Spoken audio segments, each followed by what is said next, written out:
प्रत्येक व्यक्ति को किसी ना किसी प्रकार की निर्बलता अवश्य होती है। जैसे कोई बहुत तेजी से दौड़ नहीं पाता तो कोई अधिक भार नहीं उठा पाता, कोई असाध्य रोग से पीड़ित रहता है तो कोई पढ़े हुए पाठों को स्मरण में नहीं रख पाता।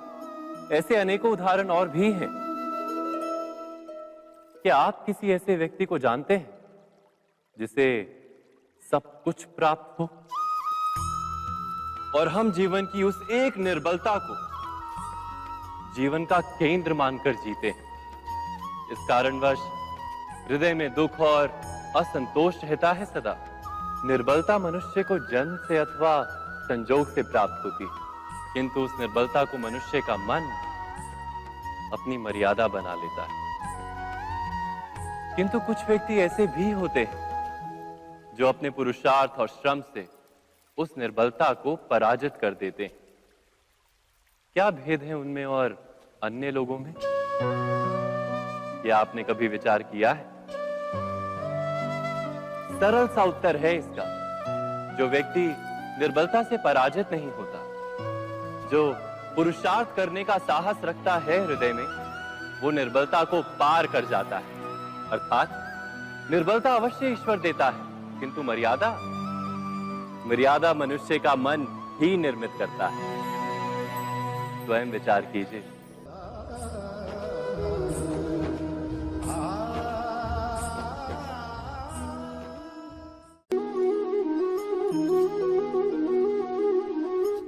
भविष्य का दूसरा नाम है संघर्ष।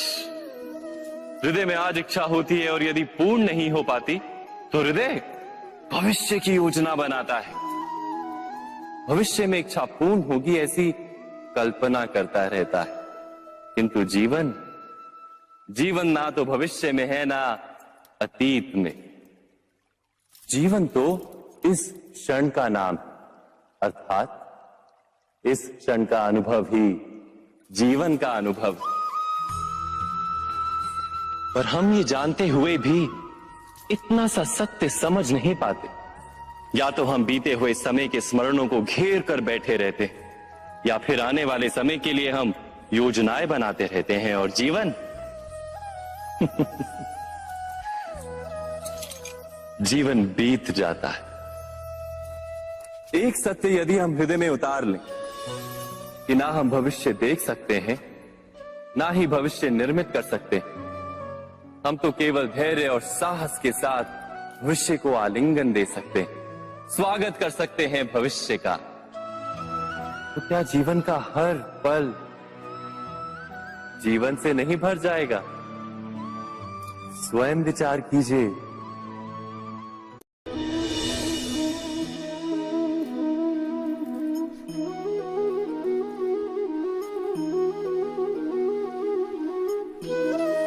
ज्ञान प्राप्ति सदा ही समर्पण से होती है, ये हम सब जानते हैं। किंतु समर्पण का वास्तविक महत्व क्या है? क्या हमने कभी विचार किया? मनुष्य का मन सदा ही ज्ञान प्राप्ति में विभिन्न बाधाओं को उत्पन्न करता है। कभी किसी अन्य विद्यार्थी से ईर्ष्या हो जाती है, कभी पढ़ाए हुए पाठों पर संदेह जन्मता है और कभी गुरु द्वारा दिया गया दंड मन को अहंकार से भर देता है। नहीं, क्या ऐसा नहीं होता? न जाने कैसे कैसे विचार मन को भटकाते हैं और मन की इसी अयोग्य स्थिति के कारण हम ज्ञान प्राप्त नहीं कर पाते। मन की योग्य स्थिति केवल समर्पण से निर्मित होती है। समर्पण मनुष्य के अहंकार का नाश करता है।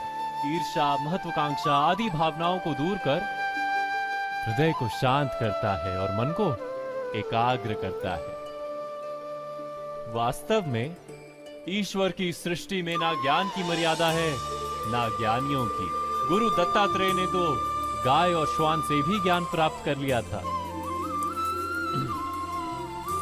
अर्थात विषय ब्रह्म ज्ञान का हो या जीवन के ज्ञान का या गुरुकुल में प्राप्त होने वाले ज्ञान का, उसकी प्राप्ति के लिए गुरु से अधिक महत्व है उस गुरु के प्रति हमारा समर्पण। क्या यह सत्य नहीं?